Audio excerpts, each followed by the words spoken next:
شام مارس امروز کاملا حال و هوای دیگر خواهد داشت، زیرا در اینجا ستاره و ابر ستاره های عالم جودو هنرنمایی خواهند کرد.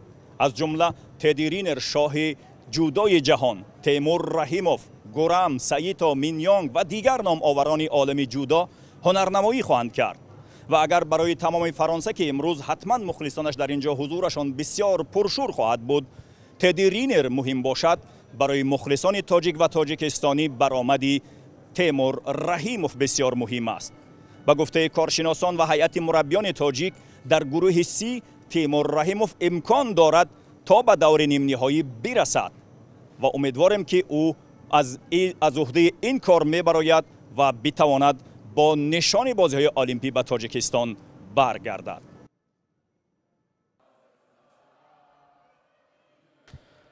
امروز آخرین روز رقابت‌های انفرادی جودو در بازی‌های المپی تابستانه پاریژ 2024 بود.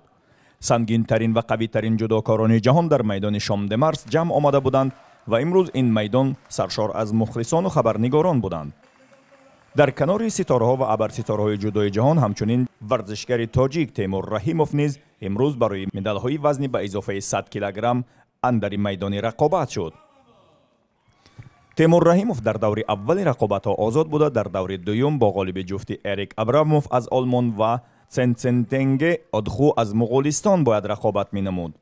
از جفت مذکور در آغاز وقت علاوه شده اریک ابراموف که دو تا آگاهی داشت امتیاز طلایی را از ورزشگری مغول گرفته، رقیب تیمور در دور دوم نیروسنجی گردید. مخلصان جودوی تاجیک اریک را در گرند اسلم دوشنبه دیده بودند و آنجا او به زینه هفتم نایل گردیده بود. سال پیش از آن تیمور این جودوکار را در گرند اسلم تاشکند در دور دوم با امتیاز ایپون شکست داده بود، اما در آغاز این نیروسنجی اریک توانست از تیمور رحیموف یک امتیاز وزری بستاند. در نگذشته پهلوان تاجیک در یک حمله غافلگیرانه حریف را روی زمین افشانیده با اصول بوغی کردن او را وادار به شکست و امتیاز ایپون کسب نموده در کمتر از 1 دقیقه راه خط به دور بعدی را صاحب شد. همانطور که انتظار می رفت به دور چهارم نهایی وزن مطلق باز دو رقیب دیرین راه یافتند. الیشر یوسوپوف از ازبکستان توانست ورزشگر اسلواکیا ماریوس فیزل را شکست دهد و برای راه یافتن به دور نیم نهایی با تیمور رحیموف میدانداری نماید. ضمناً در 4 نیروسنجی که دو جودوکاری مذکور انجام دادند، 3 بار تیمور و 1 بار الیشر یوسوپوف دست بالا شدند. در این نیروسنجی نیز الیشر توانست نخست شده امتیازی وزری بستاند، اما تیمور همچنان استوار و باورناک رقابت را ادامه داده با اجرای اصول توانست امتیازی وزری کسب کرده حساب را برابر نماید. وقتی اساسی نیروسنجی با همین یکتایی وزری تیمور و الیشر به انجام رسید و کار به امتیاز طلایی کشیده شد. تیمور فشارهایش را به رقیب بیشتر کرده رقیب باشد از خستگی به عقب نشینی آغاز کرد که از چشم داور دور نماند. همینطور تقریبا 2 دقیقه پس از گذشتن از وقت علاوگی داور میدان سیومین آگاهی را به الیشر یوسوپوف داده تیمور رحیموف را غالب اعلام نمود. همینطور تیمور رحیموف پس از رسول باقیوف دومین جودوکار تاجیک گردید که به دور نیم نهایی بازی‌های المپی راه می‌یابد. و نهایتاً نبرد تیمور رحیموف با شاه جودو تدی رینر در وطن خود تدی رینر برگزار شد. این بار سیوم به حساب می رفت که تیمور با این ابرستاره جهان نیرو می سنجد. تدی رینر که قهرمان 3 کراته المپی و قهرمان 12 کراته جهان محسوب می شود، این بار نیز پس از چند دقیقه نیروسنجی در دور نیم نهایی توانست تیمور رحیموف را با امتیاز ایپون شکست دهد و راهی فینال وزن مطلق گردد.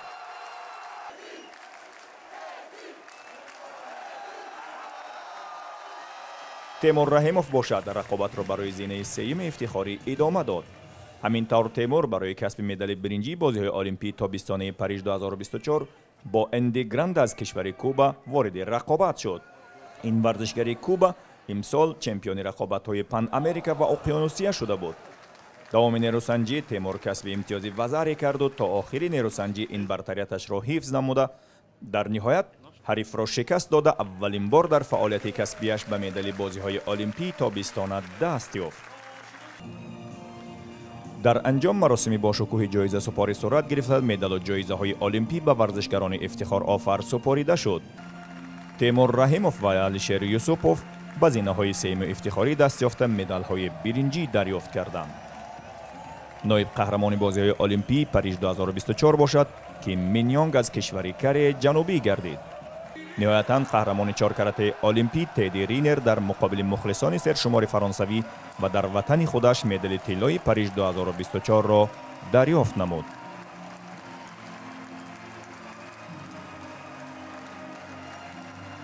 همینطور هیئت جودوکاران کشور در بازی‌های المپی پاریس 2024 صاحب دومین مدال برنجی گردیدند.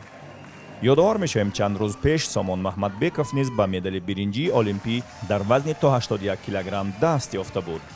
پس از انجام مراسم جایزه سپاری تیمور رحیموف چنین ابراز عقیده کرد. در 33مین بازی‌های المپی من توانستم مدال برنجی را به دست بیارم.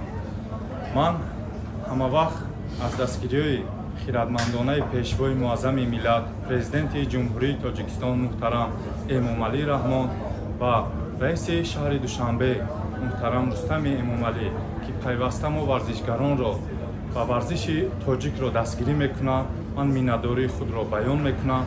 با رئیس فدراسیای جودوی مملکت محترم اسماعیل محمدزایی که طول 2 سال میشود پیوسته ما را دستگیری میکند، سفربر میکند و تمام مردم تاجیک را، مخلصان تاجیک را که همه وقت ما را دوست می‌دارند دستگیری میکنند و در برابر دستگیری و غمخوری‌های مردم شرفمند تاجیکستان من این مدال را گرفتم و تمام تاجیکستان این مدال را میبخشم و در جنبش گفتنی هم که سخنهای پیشوای معظم ملت ما را همه وقت یک روحیه بلند می‌دهد و ما در سفر خود را تنها حس نمی‌کنیم.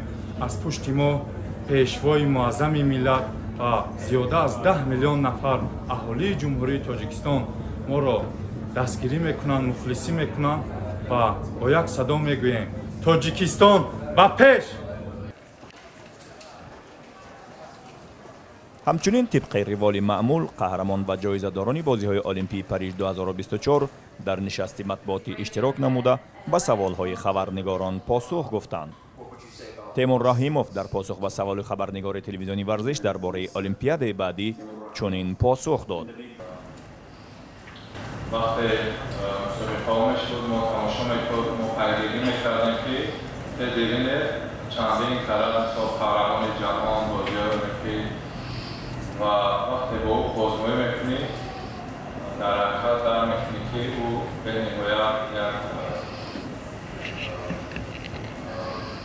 قوتش زیادتر از تجربه‌اش زیادتر است. با او بازگویی کردن این خود یک افتخار است و در یک جا من خوانده بودم که امروز دقیق خود فقط توی کمیر نیستن سفر می‌کرد و در لس آنجلس فکر میکنم باز خوبتر تمرین کنیم و با او بازگویی کنیم.